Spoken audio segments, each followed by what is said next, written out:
Roughing It by Mark Twain, Chapter 65. By and by, after a rugged climb, we halted on the summit of a hill which commanded a far-reaching view. The moon rose and flooded mountain and valley and ocean with a mellow radiance, and out of the shadows of the foliage the distant lights of Honolulu glinted like an encampment of fireflies. The air was heavy with the fragrance of flowers. The halt was brief. Gaily laughing and talking, the party galloped on, and I clung to the pommel and cantered after. Presently we came to a place where no grass grew, a wide expanse of deep sand.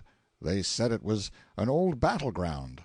All around, everywhere, not 3 feet apart, the bleached bones of men gleamed white in the moonlight. We picked up a lot of them for mementos. I got quite a number of arm bones and leg bones of great chiefs, maybe, who had fought savagely in that fearful battle in the old days when blood flowed like wine where we now stood, and wore the choicest of them out on Oahu afterward, trying to make him go. All sorts of bones could be found except skulls, but a citizen said, irreverently, that there had been an unusual number of skull hunters there lately, a species of sportsmen I had never heard of before. Nothing whatever is known about this place. Its story is a secret that will never be revealed. The oldest natives make no pretense of being possessed of its history. They say these bones were here when they were children. They were here when their grandfathers were children. But how they came here, they can only conjecture. Many people believe this spot to be an ancient battle-ground, and it is usual to call it so. And they believe that these skeletons have lain for ages just where their proprietors fell in the great fight. Other people believe that Kamehameha I fought his first battle here. On this point I have heard a story which may have been taken from one of the numerous books which have been written concerning these islands. I do not know where the narrator got it. He said that when Kamehameha, who was at first merely a subordinate chief on the island of Hawaii, landed here, he brought a large army with him and encamped at Waikiki. The Oahuans marched against him, and so confident were they of success that they readily acceded to a demand of their priests that they should draw a line where these bones now lie, and take an oath that, if forced to retreat at all, they would never retreat beyond this boundary. The priests told them that death and everlasting punishment would overtake any who violated the oath, and the march was resumed. Kamehameha drove them back step by step. The priests fought in the front rank, and exhorted them both by voice and inspiring example to remember their oath, to die if need be, but never cross the fatal line. The struggle was manfully maintained, but at last the chief priest fell, pierced to the heart with a spear, and the unlucky omen fell like a blight upon the brave souls at his back. With a triumphant shout the invaders pressed forward. The line was crossed. The offended gods deserted the despairing army, and accepting the doom their perjury had brought upon them, they broke and fled over the plain where Honolulu stands now. Up the beautiful Nuuanu Valley, paused a moment, hemmed in by precipitous mountains on either hand, and the frightful precipice of the Paree in front, and then were driven over, a sheer plunge of 600 feet. The story is pretty enough, but Mr. Jarvis's excellent history says the Oahuans were entrenched in Nuuanu Valley, that Kamehameha ousted them, routed them, pursued them up the valley, and drove them over the precipice. He makes no mention of our boneyard at all in his book. Impressed by the profound silence and repose that rested over the beautiful landscape, and being, as usual, in the rear, I gave voice to my thoughts. I said, "What a picture is here slumbering in the solemn glory of the moon! How strong the rugged outlines of the dead volcano stand out against the clear sky! What a snowy fringe marks the bursting of the surf over the long, curved reef! How calmly the dim city sleeps yonder in the plain! How soft the shadows lie upon the stately mountains that border the dream-haunted Maua Valley! What a grand pyramid of billowy clouds towers above the storied Paris! How the grim warriors of the past seem flocking in ghostly squadrons to their ancient battlefield again! How the wails of the dying well up from the— At this point the horse called Oahu sat down in the sand. Sat down to listen, I suppose. Never mind what he heard. I stopped apostrophizing, and convinced him that I was not a man to allow contempt of court on the part of a horse. I broke the backbone of a chief over his rump, and set out to join the cavalcade again. Very considerably fagged out, we arrived in town at 9 o'clock at night, myself in the lead, for when my horse finally came to understand that he was homeward bound and hadn't far to go, he turned his attention strictly to business. This is a good time to drop in a paragraph of information. There is no regular livery stable in Honolulu, or indeed in any part of the kingdom of Hawaii. Therefore, unless you are acquainted with wealthy residents, who all have good horses, you must hire animals of the wretchedest description from the Kanakas, i.e., natives. Any horse you hire, even though it be from a white man, is not often of much account, because it will be brought in for you from some ranch, and has necessarily been leading a hard life.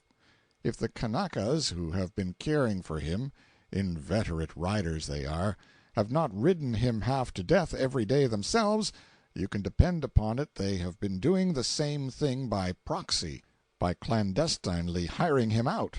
At least, so I am informed. The result is that no horse has a chance to eat, drink, rest, recuperate, or look well or feel well, and so strangers go about the islands mounted as I was to-day. In hiring a horse from a Kanaka, you must have all your eyes about you, because you can rest satisfied that you are dealing with a shrewd, unprincipled rascal. You may leave your door open and your trunk unlocked as long as you please, and he will not meddle with your property.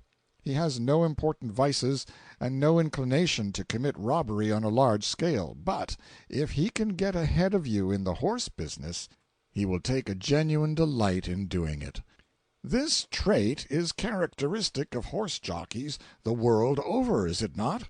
He will overcharge you if he can.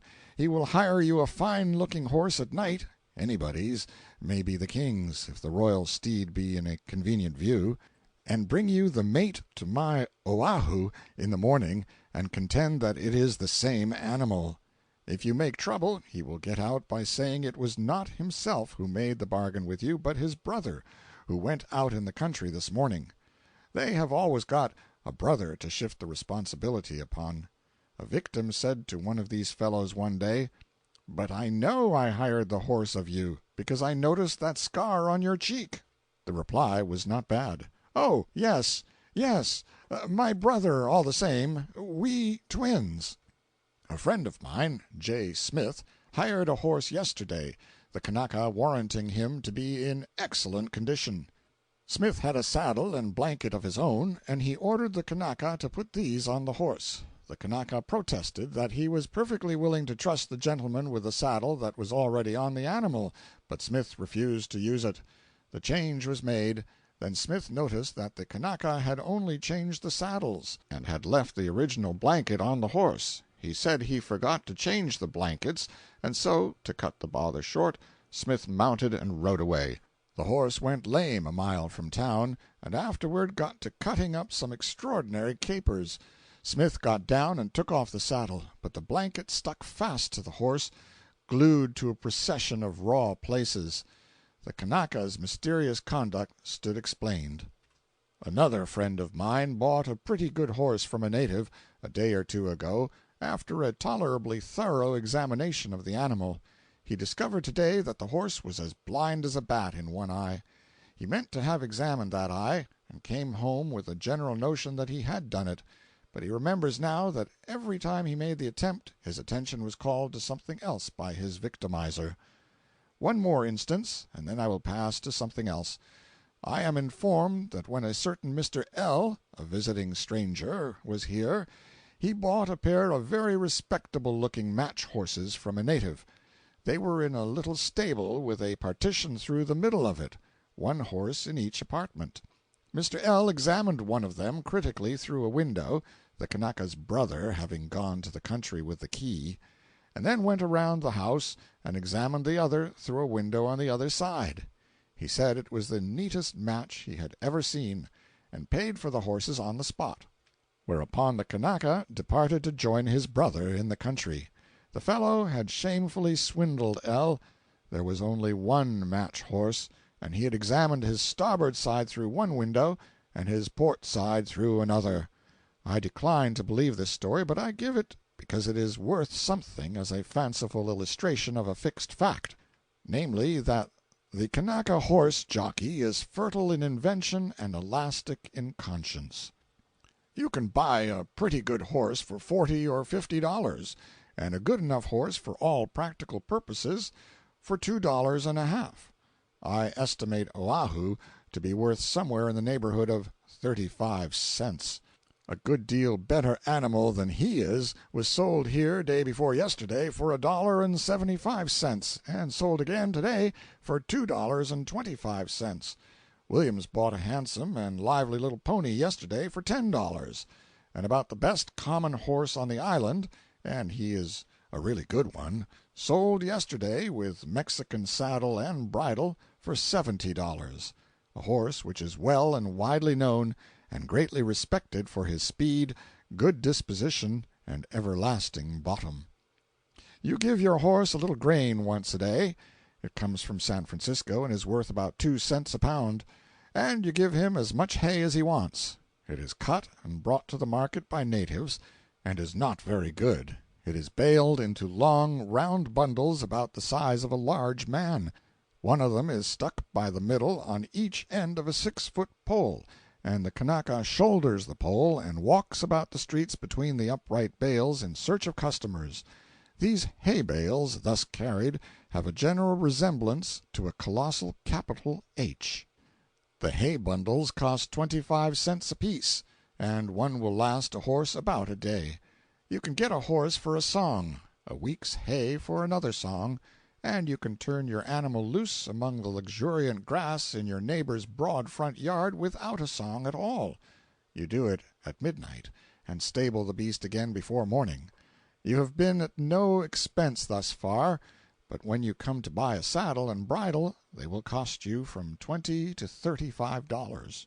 You can hire a horse, saddle, and bridle at from $7 to $10 a week, and the owner will take care of them at his own expense. It is time to close this day's record, bedtime.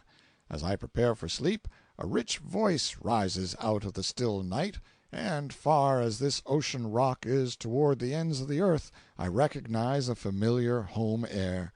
But the words seem somewhat out of joint. Waikiki lantoni oi ka huli huli wauhu. Translated, that means, when we were marching through Georgia. End of chapter 65.